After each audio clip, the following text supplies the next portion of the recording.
გადაცემის მიზანი არის რომ გაგაცნოთ ისეთი ადამიანები, რომლებიც ჩვენთვის არიან ფასეულნი, რომლებსაც პატივი უნდა ვცეთ ხოლმე ჩვენთაგან. როცა ჩვენ მშვიდად გვძინავს საღამოს, აი ამ ეკლესიაში ღამის 3 საათზე აქაური ბერები სარს რეკავენ, ირეკება იზარები და ჩვენი მშვიდი ძილისათვის ლოცვა იწყება. ასე რომ არ შეიძლება ამ ქვეყნად იცხოვრო და არ დააფასო ის თუ რაც ხდება აქ, ამ ტერიტორიაზე და საერთოდ ყოველი მონასტრის კართან. ასე რომ ჩვენ დავიწყეთ აქედან, იმიტომ რომ ბორჯომი ჩვენთვის არის განსაკუთრებული მხარე.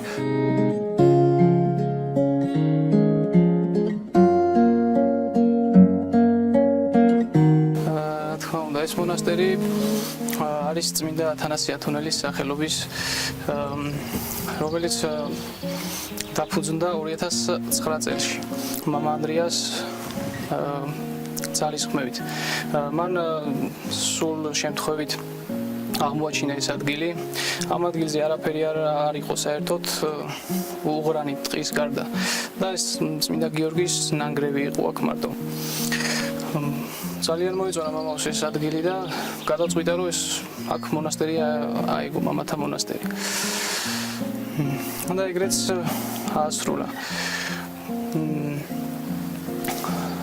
მეც როცა მამამ ეს ადგილი ნახა, თითქმის მაგ დროიდან ვარ მამა ანდრიასთან. 17 წლის ვიყავი, როცა მამავსთან მოვედი და იმის მერე მამავს მორჩილებაში ვარ. ყავს მოხუცი ბერი, რომელსაც განსუვლით. ძალიან გამოცდილი ადამიანია. ისიც მამა ანდრიას ძალისხმევით და სახლობლობით, ასე ვთქვათ, ნაცნობით მოხდა ჩვენთან და ძალიან, ასე ვთქვათ, ღვთის საჩუქარი იყო ჩვენთვის ეს ადამიანი. ჩვენ ის ადამიანს ქვია ბერი სქემონაზონი ქერუბინი. და არის იერუსალიმიდან.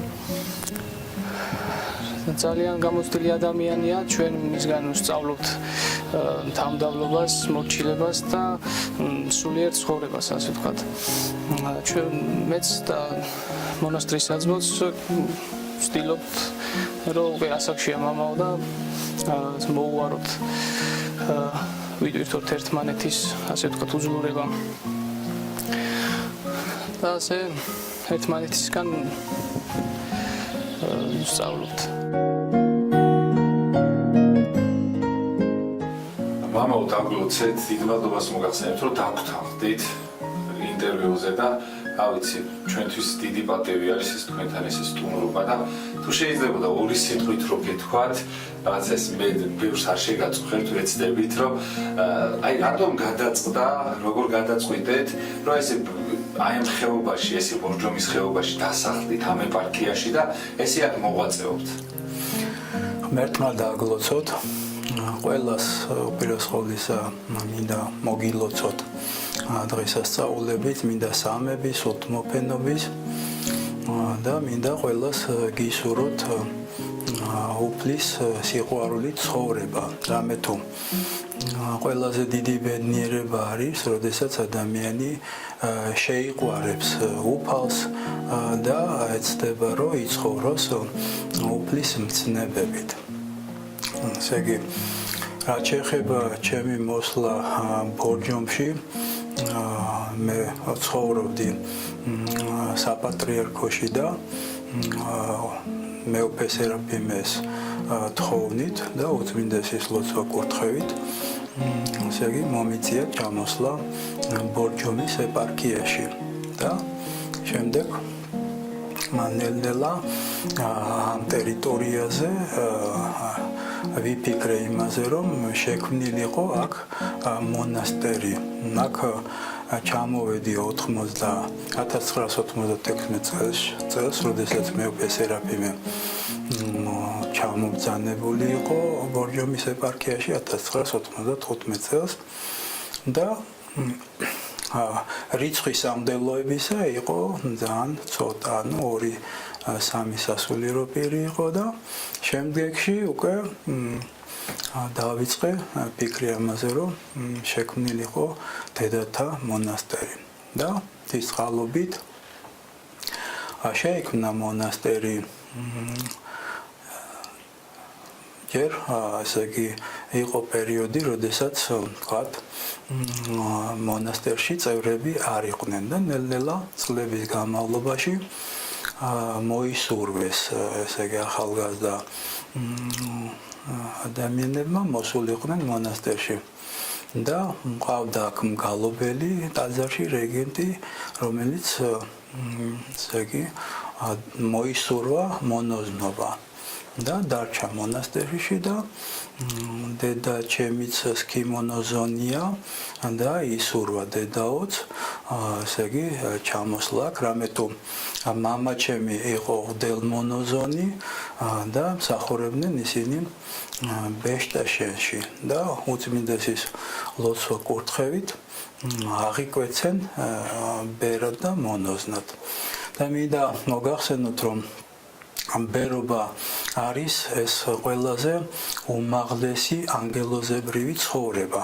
ბერობაში ადამიანი ემსახურება უფალს და ანგელოზებრივი ცხოვრებით რო ცდილობს იცხოვროს, ამით კიდევ ერთხელ უჩვენებს კაცობრიობას, რომ არსებობს ცხოვრება არა მარტო ხორციელი, არამედ არსებობს სულიერი უმაღლესი ცხოვრება, რომელიც ჩვენ ისტორიიდან დაგვანახეს წმინდა მამები, რომლებიც მოღვაწეობდნენ ადრე და ეს ჩვენთვის დატოვეს დიდი საძირკველი და ჩვენც ღვთისწყალობით მომავალი თაობები, რომლებიც მოვდივართ დღემდე, ესე იგი ვცდილობთ რომ იმ ცხოვრებას შეუდგეთ და ვიცხოვროთ და როდესაც მამა ჩემი ღდელმონოზონი კონსტანტინე გარდაიცვალა დედაო უკვე ჩემთან აქ მობრძანდა და უკვე ორი წევრი მყავდა აქ დედათან მონასტერში. შემდეგში ლოცულობდი და ღვთისხალობით კიდე 4 ახალგაზრდა ესე იგი გოგოები მოვიდნენ და აი ამ 1-2 წლის განმავლობაში რიცხვი ესე იგი გაიზარდა უცებ 18-მდე. და ერთხელ ყავდა საპატრიარქოში დედები წავიყვანე და მეუფე სერაფიმეც იქ იყო და უწმინდესმა დაალოცა და ასეთი გახარებული ასეთი ლოცვა კურთხევა მოგცა რომ ღმერთმა გაგამრავლოთ და ღმერთმა გაცხოვნოთ ეს ესეთი უწმინდესისგან დაალოცვა იყო ჩვენთვის და დედები გახარებულები იყვნენ.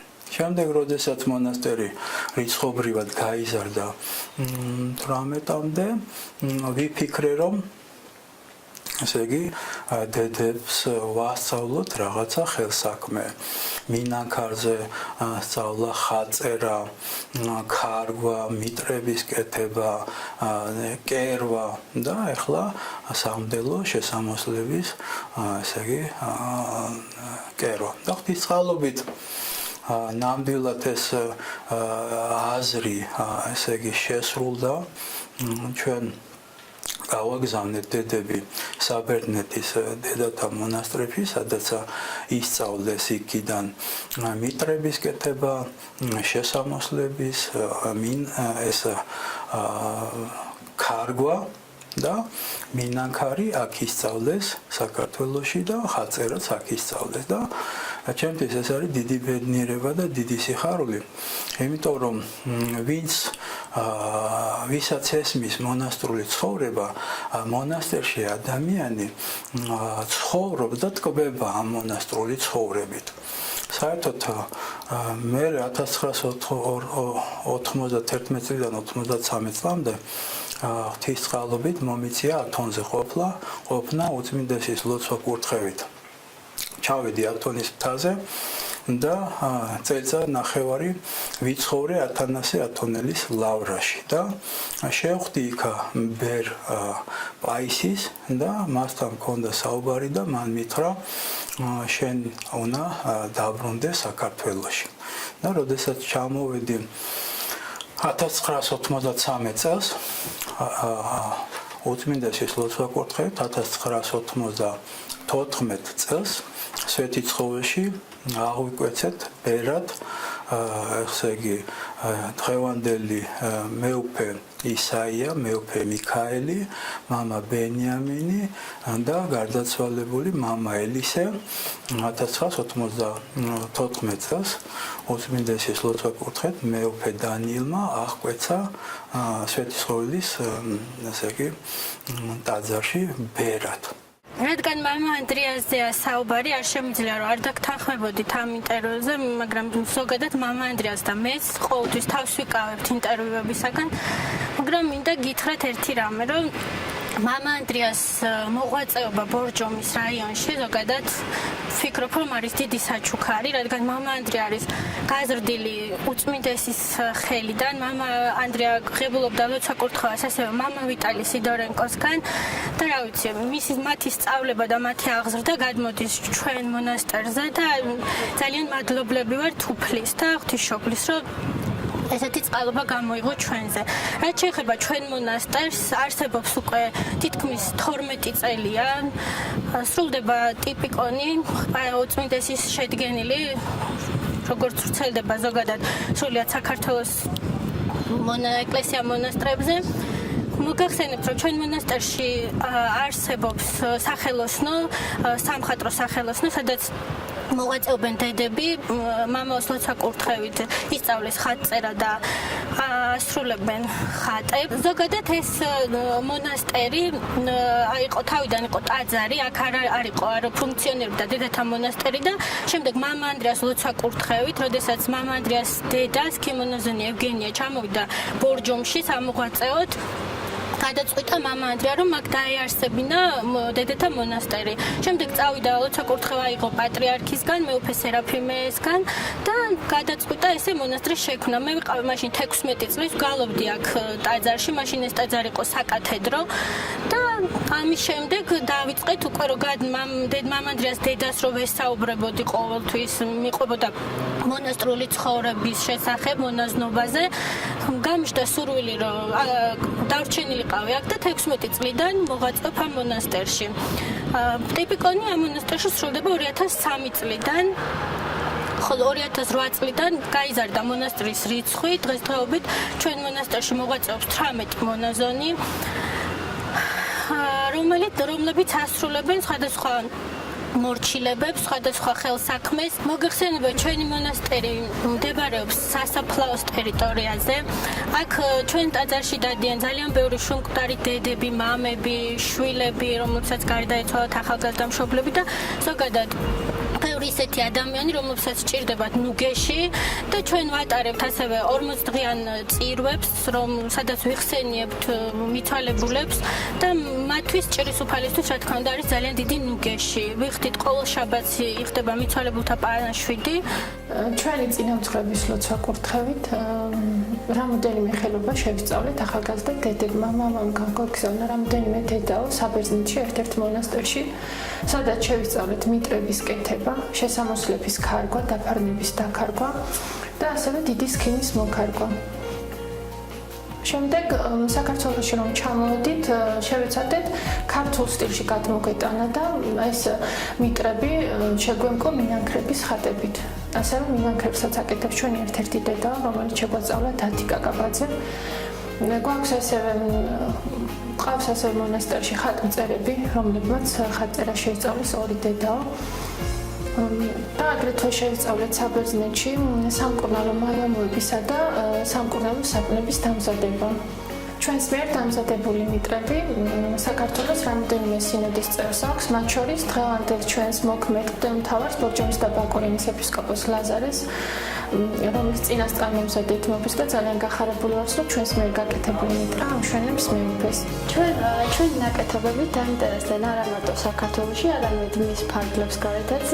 ეხლა შეკვეთა გვაქვს იერუსალიმიდან, კერძოდ საბაგამწვენდელის ლავრიდან და ვამზადებთ მიტრას იქ გასაგზავნად.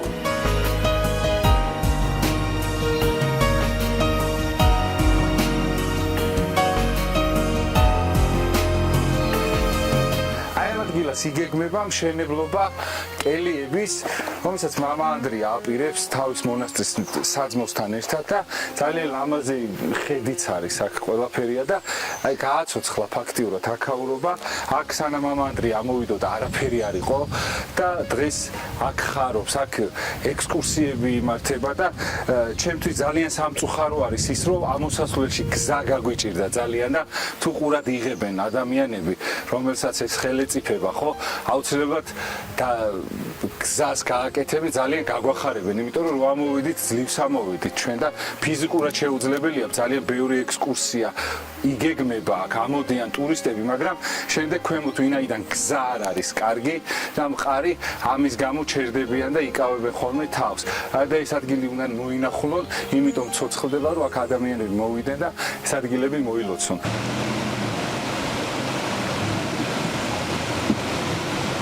აქ ამოსვლით თითქმის უფალი რაღაც გული რაღაც სიკეთეს გვიგრძნობს და რო ამოდივართ აქ რაღაც თავისუფლდებით რაღაც ჩვენი აი რაღაც უფლის გარო თოცოდები თუ რამე გვაქვს უფლის სიკეთეს ვაკეთეთ ღმერთსა და უფლის წინაშე და ძალიან დიდი გვიამაყება და ძალიან დიდი თავისუფლად გრძნობთ აქ როცა ამოდივართ მამა ანდრიას პატარ-პატარ რაღაცეებში სულმას ვიღებთ რაღაც ვეხმარებით ხოლმე და ერთი ის არის რომ ძალიან გზა ცოტა გვაფერხებს ხოლმე, მაგრამ მაინც ამოდივართ ცოტა წვიმიან ამინჩი მაინც ძალიან ის არის ქვიანია და ჭირს ამოსვლა, მაგრამ უფლისა და იმით ისე ხელა სიკეთება რომ თვითონ სული გამურვის აქეთ რომ ამოდივართ. აი ამ სიკეთით და რო ჩავდივართ თითქოს რაღაცა გულიდან მოხსნილი გვაქვს, აი თუ რამე გაგვეფუჭებიან რაღაცა გაკეთებია სახში თითქმის რაღაცა ავითომ რაღაც მოგვეშვაო რა გულიდან რაღაც ისეთი გზნობა გვაქვს და ძალიან დიდი სიკეთეს ვაკეთებთ ჩვენი გამომდინარე რა ჩვენ ასე ვფიქრობთ. კარგი იქნება თუ აი ეს გზა თუ გაკეთება და რაღაცა უფრო მასიურად ხალხი ცივლის და უფრო დაფასდება და გაკეთდება აქაურობა და გალამაზდება. ძალიან დიდი ლამაზი ხედია და ლამაზი ადგილი არის. თუ კიდე მივაქცევთ და თუ რამე კიდე აღდგება, თვითონ უკეთესი იქნება. ჩვენც კიდე დავეხმარებით, დიდად შეგვეძლება. მამა ანდრიას უპირველეს ყოვლისა მე ვიცნობ, როდესაც მე ერისკაცი ვიყავი, სტიკაროსანი ვიყავი და გაცნობის დღიდან ამ ადამიანში ყოველთვის ხედავდი უბრალოებას, სიყვარულს ხედავდი ამ ადამიანში და როდესაც სასულიერო პირი გავხდი, განსაკუთრებულად ვიგრძენი, რომ სასულიერო პირისათვის ადვილი არ ყოფილა უბრალოება, რადგან როდესაც ადამიანი ათონისაზე მოღვაწეობდა, მისი უწმინდესობის გვერდით იყო მორჩილებაში, შემდგომ ბორჯომში ჩამოვიდა და ინარჩუნეს იმ უბრალოებას, იმ სიყვარულს მიუხედავად ჩემთან იერარქიისა, ეს მე მახარებს და ბევრ რამეს ვსწავლობ და ყველაზე მეტად მახარებს ის, რომ ადვილი არის ახლა ადამიანმა შენობები ააშენო, მაგრამ შექმნა მონასტერი 20 მონაზონი, ეს ადვილი არ არის და ეს მომდინარეობს თვითონ მამა ანდრიასგან და საისახება მისი მონაზონების ყოფაქცევაზე, ცხოვრებაზე, როგორი ლაღები, როგორი მუსიკოლები არიან, როგორი სტუმართმოყვარეები არიან. და მე მადლობ ღმერთს, რომ ვიცნობ მამა ანდრიას და მისგან ვსწავლობ სიყვარულს, უბრალოებას, თავდაბლობას, რაც მე ჩემი მღვდლური მოღვაწეობის დროს ყოველთვის გამოვიყენებ მის რჩევებს, მის დახმარებას და ულოცავ დღევანდელ დღეს მამა ანდრიას შემთხვევითი არ არის თქვენი ჩაუბრძანება, დღეს მამა ანდრიას იუბილე აქვს, უსურებ ჯანმრთელობას თავის მონასტრებთან ერთად, როგორც დედათ, ასევე მამათა მონასტრებთან ერთად და უსურებ მრავალი წელი, მრავალჟამიერი სიცოცხლე მისცეს ღმერთმა. ამინ. მოკლედ 11 მოვყვები ჯვარი ეკეთა და ნუ ეს ჯარში როგორ შეიძლება ჯვარი ეკეთო სამხედრო მოსამსახურე ხარ და ერთ-ერთმა ოფიცერმა მოითხოვა რომ ჯვარი თუ შეიძლება მოიხსენიო და მამამ უთხრა რომ მე ჩემი ხელით ვერ მოიხსენო თქვენ თუ გინდა მომხსენებთ. არ ვიცი ეთყობა შიში მაინც მათაც ჰქონდათ რაღაცა და ვერ მოიხსენე. ვერ მოხსნეს და მამამს ეკიდა. მამამ ისეთ ცხოვრებს ცხოვრობდა საცხოვრებელს დაახლოებით 70% მუსლიმი სარწმუნოების ჯარისკაცები იყვნენ და ისეთი ცხოვრები ცხოვრობდა მამამ რომ ეს ადამიანები მიდიოდნენ და ეუბნებოდნენ არ ვიცი რა ღმერთი და რომელი ღმერთი გიყვარს მაგრამ შენი ღმერთი ჩვენ გვიყვარსო და ჯვარზე კოცებდნენ. მამა ანდრიას ცხოვრების და მოღვაწეობის შესახებ ბევრი რამის თქმა შემიძლია. მინდა გამოვყო მისი ურთიერთობა როგორც თავის სამწყსოსთან, მის დედებთან, ასევე მის სულიერ შვილებთან. მამა ანდრიას სითბო და სიყვარული ჩვენი ცხოვრების თანამგზავრი არის მის შემდეგ რაც ჩვენ მამა ანდრიასთან ურთიერთობა გვაქვს. თქვენ ალბათ ყველა ხედავთ თუ რა აღშენებლობა არის ღვთისმშობლის მონასტერში, სადაც როდესაც მე მახსოვს ძალიან კარგად, როდესაც დედები რამოდენიმე დედაო, 6-7 დედაო, როდესაც უკვე მომრავდნენ, ერთ კელიაში ცხოვრობდნენ. დღეს არის იმის საშუალება, რომ ეს ულამაზესი მონასტერი აშენდა ყველასათვის თვალში საცემი, სადაც დიდი შრომა, დიდი ოფლია ჩადებული მამა ანდრიასი და ყველა დედაოს თავისი კელი აქვს და გულხურვალედ ლოცულობენ ჩვენი ერისათვის და თითოეული ჩვენთაგანისათვის. მე არ შემიძლია აღვნიშნო საოცარი ურთიერთობა და სწორი სიტყვა, სწორი ლოცვა კურთხევანი მამა ანდრიასი და იღუმენია ნინოსი. თუ როგორ მართავენ მონასტერს, თუ როგორი სიყვარულია დედების, თითოეული შემოსული ადამიანი გრძნობს მათ განათებულ სახეს, სპექტაკლ სახეს და ყველა აღნიშნავს, რომ მონასტერში არის დიდი სიყვარული. ასევე მამა ანდრიას ცხოვრება ჩვენ როდესაც ვეხებით, არ შეიძლება გავიხსენოთ მისი ოჯახი, არ შეიძლება გავიხსენოთ ღვთელმონაზონი კონსტანტინე, მისი ღვაწლი, თუ როგორ უყვარდა ის ჩვენს მოსაყვალეს უწმინდესა და უნეტარეს პატრიარქს. ასევე უნდა ვთქვათ სქემონაზონი დედა ევგენიას შესახებ, რომელიც მამა ანდრიას დედა არის.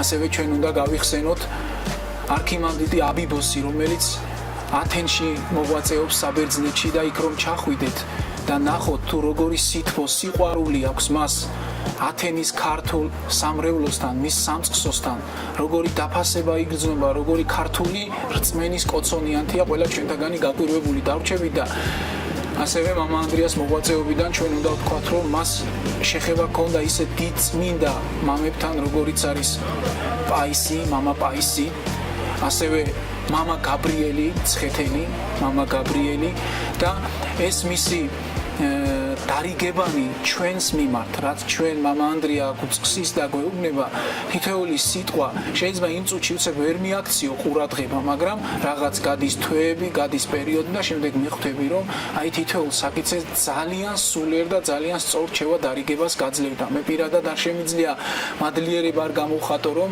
მე პირადად არქიმანდრიტი ანდრიას წარდგენილი ვარ მღვდლად და მისი ლოცვა კურთხევით მოხდა ჩემზე ხელდასხმა.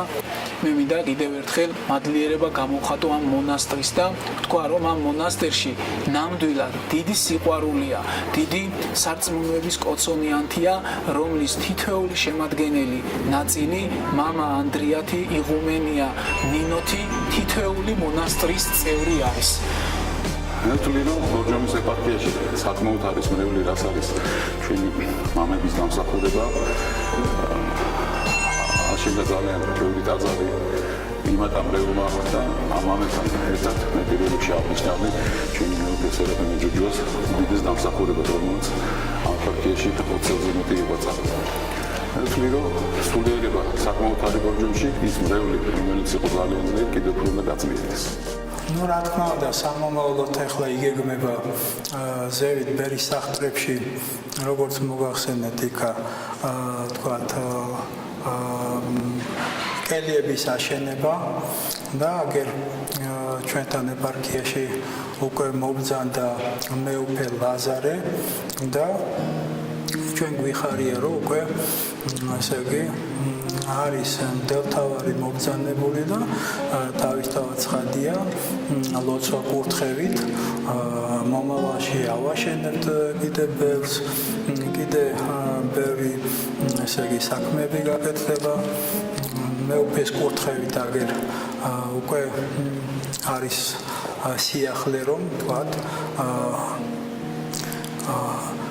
ყველა ტაძარში ესე იგი ასწავლიან ანუ რაღაც ტარდება სემინარები კიდე ახალი კანკელი უკვე დადგა წმინდა ნიკოლოზის ტაძარში და ღვთისმსხალობით აი მიმდინარეობს ასეთი ახალი სიახლეები და ღვთისმსხალობით ღმერთმა ინებოს რომ ყველაფერი ესე იგი მეუფის მობრძანებით ახშენებლობა იყოს სულიერი და ასევე ის ყველაფერი რაც ჭირდება ამ ეპარქიას რა თქმა უნდა სასულიერო სკოლები და შემდეგ ის სხვა გეგმები რასაც მეუფე ესე იგი დაგეგმავს და გადაწყვეტილებას მიიღებს ამ ეპარქიაში კიდევ ერთხელ ყველას გლოცავ და მადლობა ღმერთს ყველაფრისათვის ესეთ ასულა ჩვენი სტუმრობა მონასტერში